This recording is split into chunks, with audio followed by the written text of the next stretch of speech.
Welcome back to the Imaginary Gallery. It is TJ, your host. This video falls into three different of the series I've created: Trash Talk with the Narcissist, the Gay World of Narcissism, and also Blast from the Past. They're all queer related. So tonight's talk is going to be controversial among some of you, but it's something I've been thinking about putting together but not quite sure how. I'm going to break some things down for you, and some of it is a very ugly truth, but the fact is, it's true. So we'll start with just a discussion. This discussion involves gay men and dating/sex.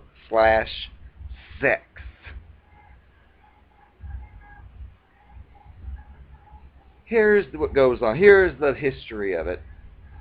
Okay, every male in this world who's been born eventually grows. They start off as a child, and you know how they always try to keep children away from anything sexual because it'll corrupt them, it'll confuse them, it'll hurt them, it'll destroy them, whatever the case may be. It's just something you keep away from children because children aren't developed enough to even know what any of that stuff is, and if they happen to walk in on mommy and daddy hiding the snake in the forest, it can shock them, but at the same time they run to their friends and tell them what they saw. But the thing is, the idea, at least when I was growing up, which was ages ago, but you don't show that stuff to kids. You hide the Playboy, you hide the Playgirl, you hide the pornography if you have any, and it's just kept away from children. But of course, children are curious, and they talk, and they do whatever. But regardless, if you're a young boy, not at puberty, you might see what adults are doing and laugh about it or discuss it or whatever, but the fact is, when you're a kid, you usually don't know anything about it, except what you observe or hear.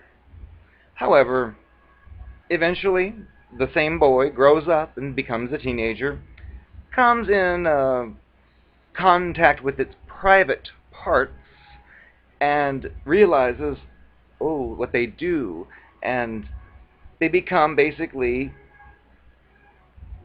introduced to their own parts, and they experiment with them and do whatever they do to see what goes on and think, wow, oh, I've got this thing that does these things.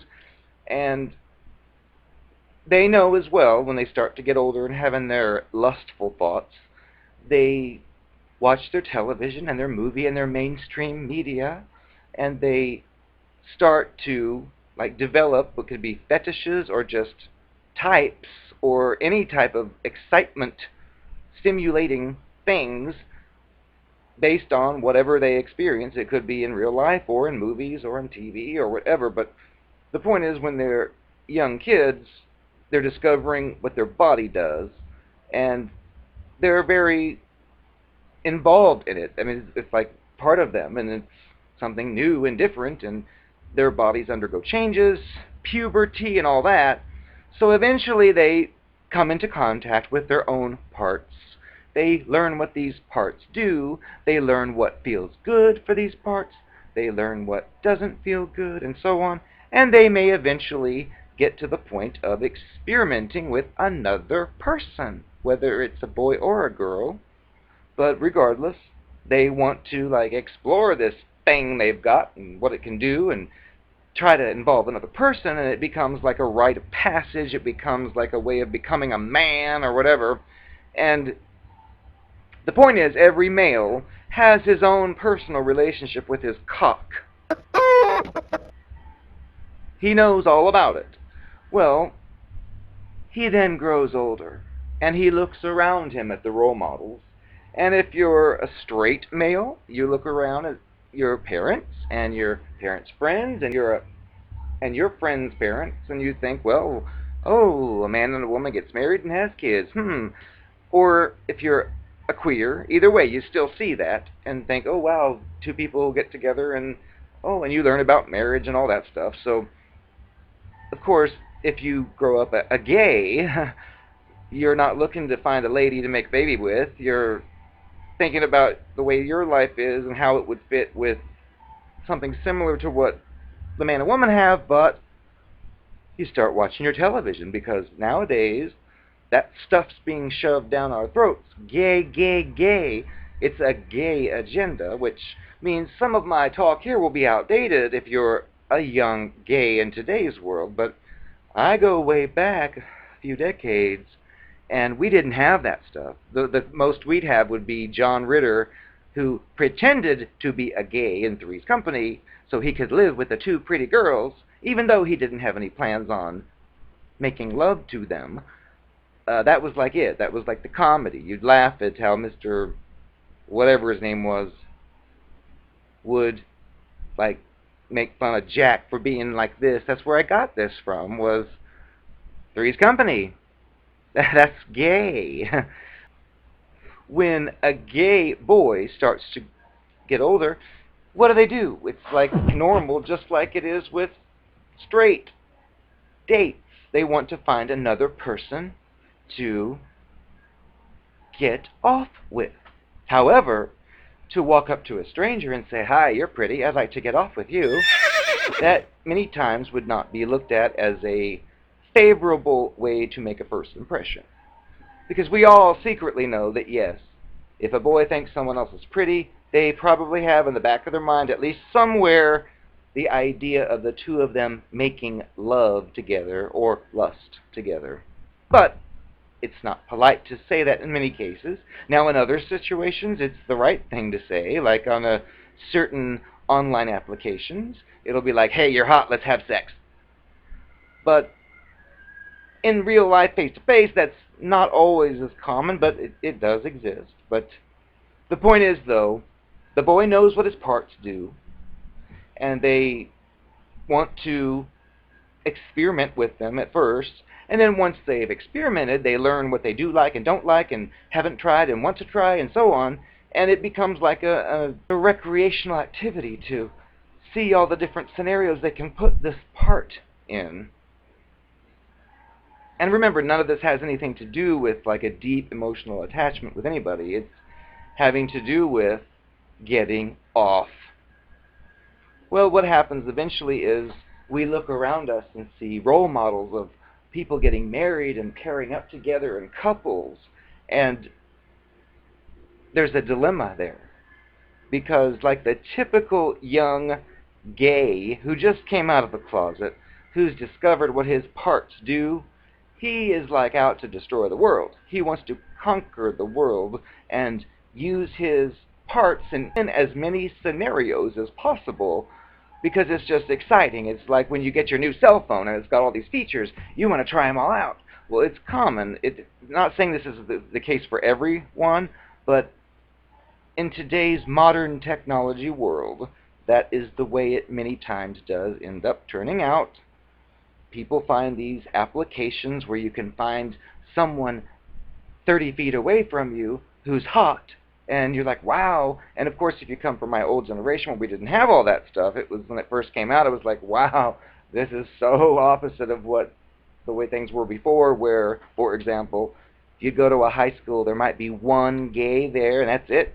So if you're interested in dating anyone, you're thinking, well, that's the only one I'm going to be able to date.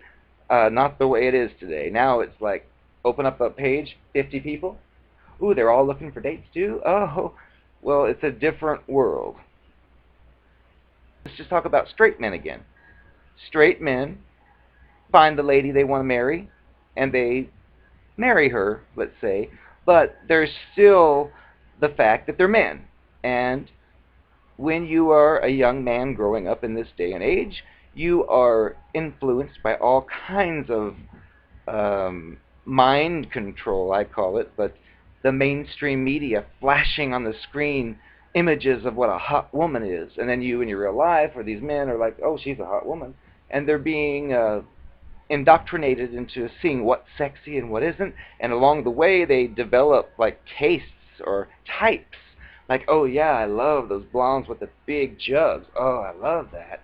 And it's a superficial thing as well because it's physical, and we know how men are. Men are aroused by what they see. So this explains how sometimes like a man who's got a girlfriend finds out her boyfriend went to some strip club and some strange skank, she'll call her, was half naked and dancing in front of her husband, and he accidentally touched her and got off and came or something.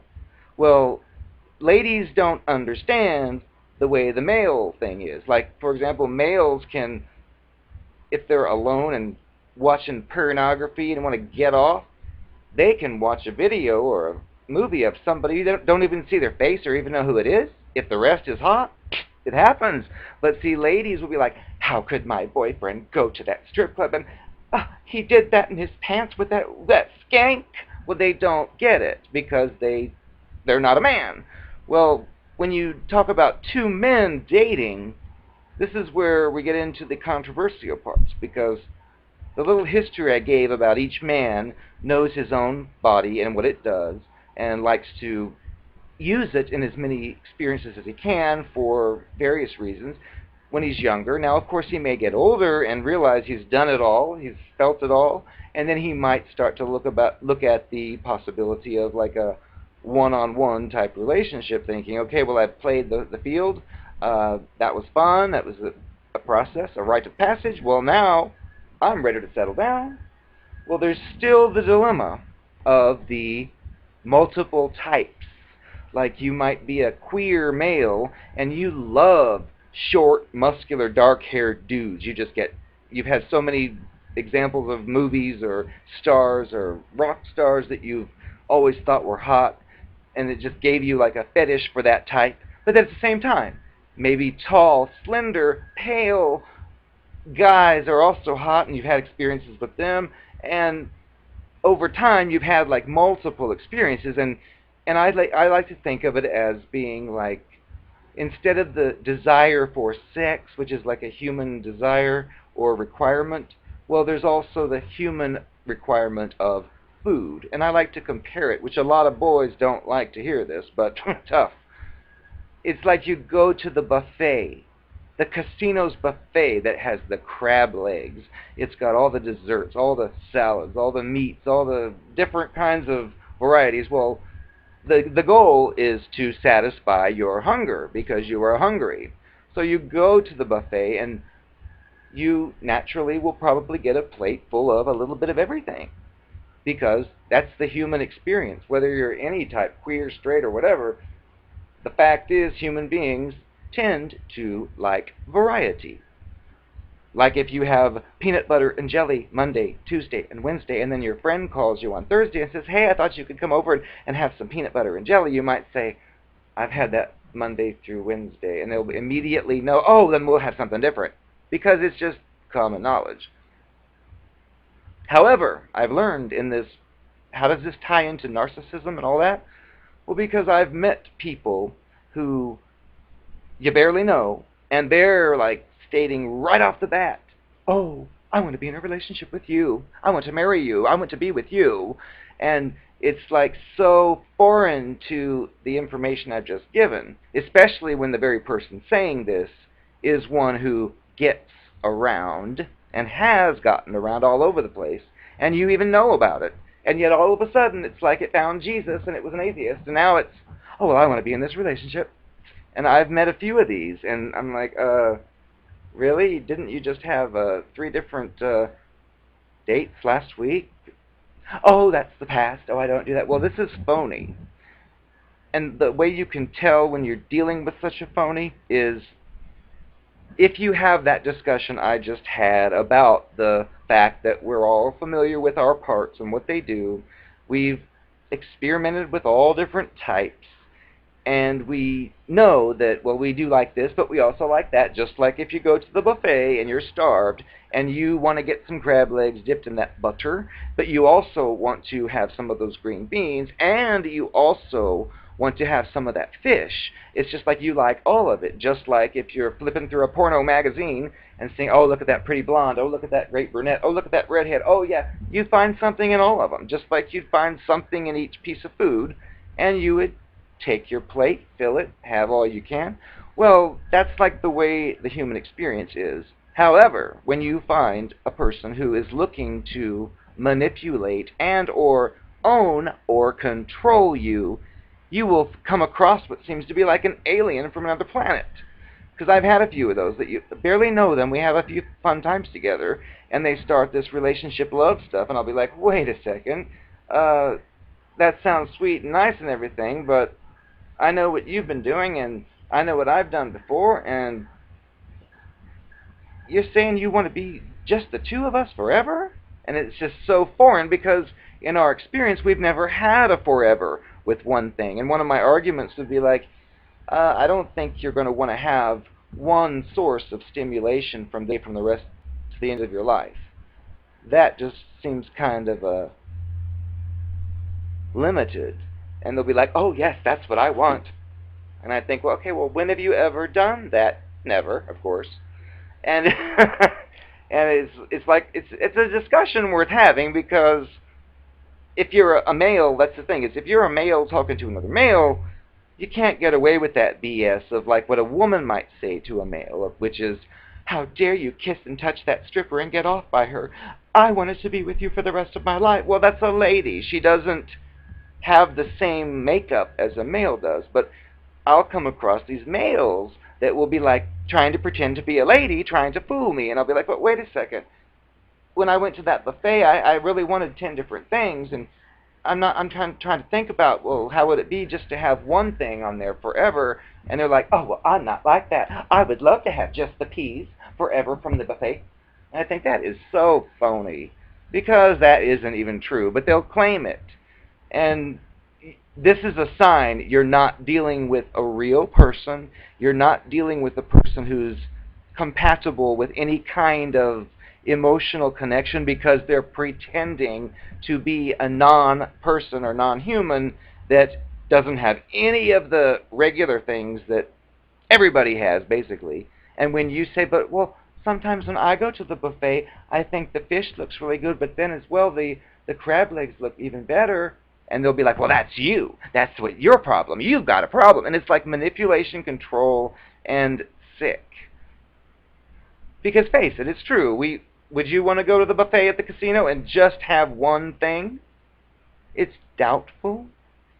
But you'll meet these people who will say that, oh, well, I'm not like that. I go to the buffet and I just want the one thing. And you're like, okay, well, we can't have a conversation any further because it is not realistic.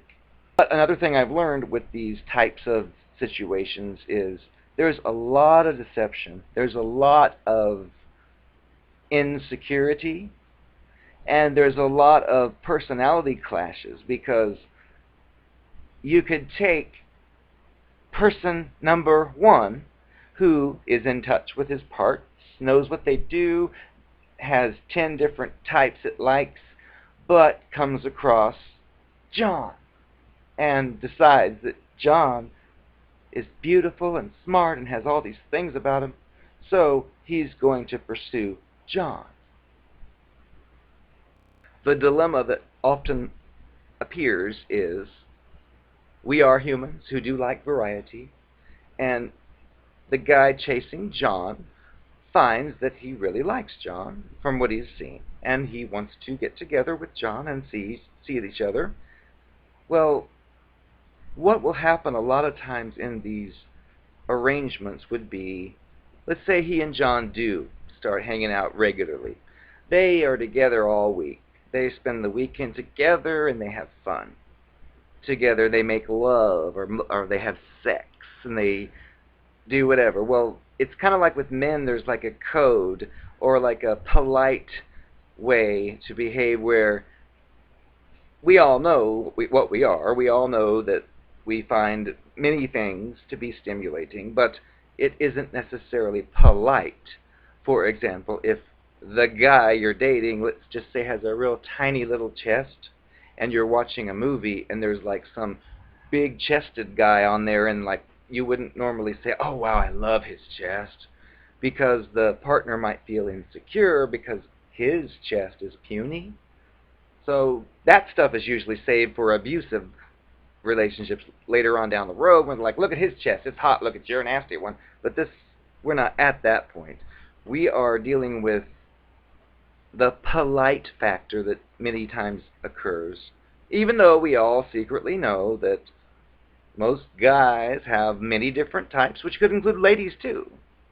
But if you're with your guy boyfriend date, you're not going to sit there and say, oh, I think about women's breasts, they're so... No, it just wouldn't do it, even though you do think about it.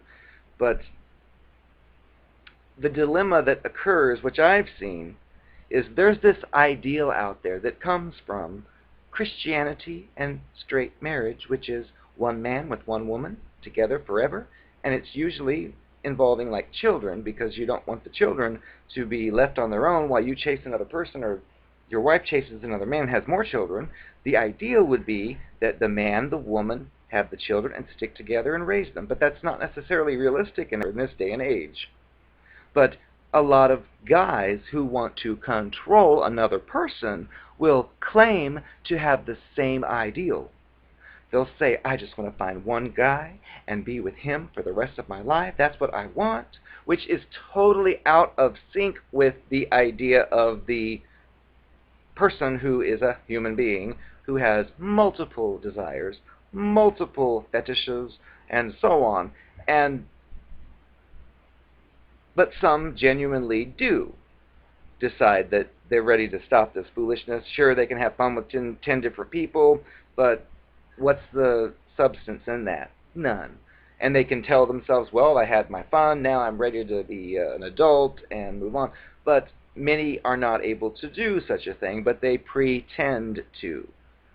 And what I've noticed a lot of times is I'll meet such a person who will claim, I want to be with you and you only, and when I try to bring up such discussions of, but wait a second, you like blacks and Latinos and I'm just Caucasian, I don't think I can like satisfy all your needs, and they'll be like, oh no, that's the past, I want to be with you. Which to me is like totally unrealistic, because think, well, if you like all that stuff and you used to go to the Latino and the black and the whatever parties for hours and do all those things, you're just going to turn that all away?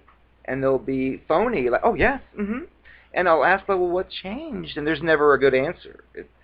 It's phony. It's basically they're giving you a line, just like the straight guy in high school who sees a big-breasted lady, he wants to get into her pants, so he knows he probably won't score if he says, hey baby, I want to get in your pants. So what does he do instead? He's, oh, you look pretty today. And if she says, oh, you're just looking at my jugs, he'll be like, oh, I don't even look at such things. I just thought your face was pretty. And lines like that, just to get her to think, really? Most other guys just look at my jugs. Oh, well, I'll go out with you. And this is a manipulation game, because they don't want to say the truth, and it's very common among any kind of relationships. But this will happen. But just to give a personal example, I can show you or explain to you how, I guess, retarded this can work. What can typically happen is you'll find someone that you think is just great, and you'll buy into that fantasy of the idea of just the two of you. But there's always an underlying worry and that insecurity, because, again, we know how we have many different tastes, and if we find someone who's like acting really interested in us, we think, wow, that's great, oh, this person's interested. But we still know the way things work as far as attraction to many different things. So when you've got somebody waiting on you hand and foot and giving you flowers and gifts and all that with the love bombing that the narcissist does, you still wonder, well, you're still a man, you still have many different types, and you'll get the generic fake responses of, oh, I don't even think about them anymore, I just look at you, which is not realistic. but it's a line they'll use. But what ends up happening a lot of times is they'll pursue you, and you'll date, and you'll do this and do that, and you'll go here and spend the night together, and go to parties together, and go to movies, and whatever. And what ends up happening in many cases is the things I was discussing previously that you may have tried to discuss, like about the multiple tastes. Well, and they've always been said, like, oh, well, I don't feel that way. That must be you. Well, these are the very types that you usually end up discovering later have snuck around behind your back. That night that they said they had to work really late, or the night that they said they were going out of town with their family or something, you eventually learn that there was another person involved.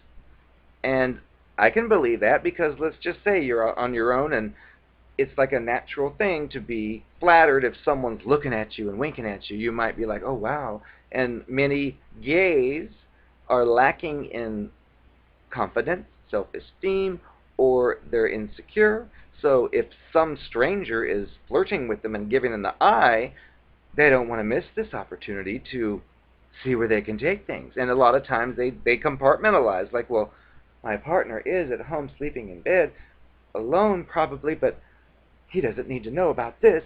Hi, I'm here for one night. Let's get, and whatever. That kind of stuff does happen, and we all know it happens. But if your John ran off and did that, and you may be concerned because you know what a male is, you may be like calling him, oh, so any other guys there? And it's just like a jealousy thing. And I've learned that once you've been intimate with another person, there's some kind of feeling of almost like a control or an ownership type thing. Like, hey, I've been with that body. I'm concerned now about where it goes. And it's not rational, but it does happen, which probably happens with any kind of sexual couple. But what happens is I'd be the one that would be like trying to talk about that stuff. Like, well, yeah, it sounds great for us to be together, but what about these urges and these things? And of course the other person claims there aren't any, but then we find out there's a hidden camera showing you pursuing this sexy decoy that was in the city that you were in, and I saw you two go into the motel room, and then I'd be like, remember I tried to have this conversation and you claimed that you would never do such a thing, and then here we go, and I'm thinking we should have talked about this so we could have done something about this. And they'll be like, oh, I didn't go off with that person because of what you said. Oh, no. And they'll have some alternative story that makes no sense, and it's retarded because they can't really be who they really are. They do want whatever they want from you, the partner, but at the same time, they'll do these other things that just happen to happen. And the problem with a lot of these things is you can't have these discussions because they'll be silent. You'll be told that, oh, well, I don't feel that way. And then when they actually do something like this, you're like, okay, well, see, I told you. And then they'll try to give you excuses. And my point is like, I don't care what excuse you gave. The point I made was that we have multiple tastes, which may lead us to want to do other things. And you said you didn't want to. And you did. Well, another thing that'll happen is, like I used to date one when I was like 20 years old.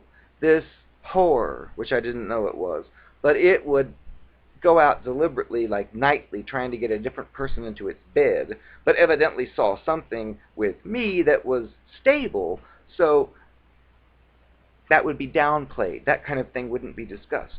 And so I would be sitting there thinking, okay, this person's much older and seems to just run off with strangers, and then the next day will say, oh, well, it meant nothing. It just happened. And I was new to all this dating stuff, and I said, what do you mean it just happened? How does that just happen? Did you walk down the street, slip and fall into their bedroom, and make love and then leave? I don't get it, but they will make excuses like that. And what will happen eventually, like with me, I was like, I was a kid, but still thought, well, I think if I find a special person, that the two of us could, like, work together to do something bigger or stronger. But then these things kept happening, and there'd never be any discussions like, well, I really got turned on by this person who I wanted to flirt with, and none of those talks will ever happen. It's just, oh, I just did that. Well, it didn't mean anything. And they try to like depersonalize it all, and I'm trying to think, well, wait a second, for that to happen, let's discuss the urges that would create that, and they won't have any answers. There's nothing, because it's private. It's a compartment I'm supposed to be out of. But what will happen eventually with these types in many cases is, what it comes down to is this, because the one I was involved with, I would keep seeing this type of thing after trying like a traditional type, just the two of us, and then seeing all these things and finding out about these things. I finally said, you know what, I really wanted to be with you and everything, but clearly you're not interested in maintaining something with a one person, so I think what I'm going to do is I'll probably date some others. And of course the response was, that's not what I want. Well, I think, oh, well, so what you want? You're doing what you want. Oh, but it meant nothing. And I think, it still happened, because most of us, if an opportunity presents itself and we have put our stock in this option here and something else comes up, well, we have a set of breaks that'll tell us, what, thanks for the offer, but I'm happy with where I'm at. And you go back to your stock, but no, these people obviously bypassed that and went ahead and did it, and then later claimed it didn't mean anything. I was like, well, obviously it meant something. So I went ahead and said, well, that's fine, and I went ahead and did it. I was asked out by this person, and I thought, well, sure. I'm not waiting around for this fool who likes to play around. And I went out with the pilot. It happened to be at the same place the other one was. Okay, it was a pilot. Took me the first night out in a plane. We flew over the city in like a two-person plane, and it was fun and exciting. I'd never done anything like it before. Like, I'd been in planes, but never like a two-seater type thing. But anyway, I figured, well, sure, I really liked this person over there, but clearly, even though it was many years older, was still a kid wanting to play and experiment and couldn't admit to it or ever talk about the desires. So I figured, well, I might as well have fun. Well, I went out with that person, had fun. Other ones saw it, and then I ended up over at its house again a few days later, and it was like, hey, the next morning, I'd like to see you again tonight. Let's do this. And then, like every day. And the story I've told in a different video, too, how when I saw him with that other boy, I decided I want to have him every night to myself. Which, again, has nothing to do with love or connections, which there may never not even be such a thing among gays. It's just having the best trophy and not letting it know what's going on. But the point of the matter is that Dan Savage once pointed out was, your partner wants to be with you and with other people. But your partner doesn't want you to be with other people. And that is like the recipe for a very extremely disordered type of relationship.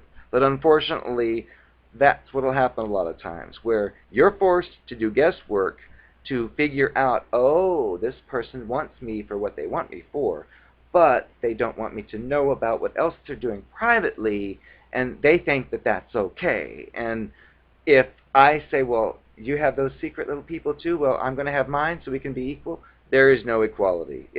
That's not what I want. Don't you dare. And so it becomes like a very non-level playing field when you're dealing with like the cluster B personalities, because they think with their sense of entitlement that they should be able to have you and pretend to be with you only, and when your back is turned, they should be able to have 6 others that you never learn about, and you better not have 6 others, but you're not. They can pretend as if the 6 others they have don't exist. And I listen to that and hear that, and I meet people that are obviously planning that, and I say, honey, that's not going to work. If you're going to do those things, well, then I am too, because we all know we have the different types, but some people don't have the ability to suppress the desires for those types in honor of the one they've chosen. Instead, they want to pretend to honor the one they've chosen, and then mysteriously have to go out of town for the weekend, and mysteriously have to go here or there for a few days where they can't see you or call you, and it's like, yeah, right. And they're up to no good. So this is a lesson to just look out. Don't be paranoid, but be aware. And if they don't want to talk about the stuff, probably a fake. Look, I know I've said a lot of things that I didn't mean. just as you have. But let me ask you one question. You know I've never lied to you, don't you? You know that I would never lie to you. All of those inconsistencies that popped up were all due to some other circumstance, I hope you realize. Because I love you. And I love you and no one else. So, if you don't believe me, well, that's your problem. Because I have never lied. I don't lie. Ever. You need to listen to me because I am the narcopath. I'm the new narcopath. I'm even better than the other one. And I'm a lesbian, a man, and a woman.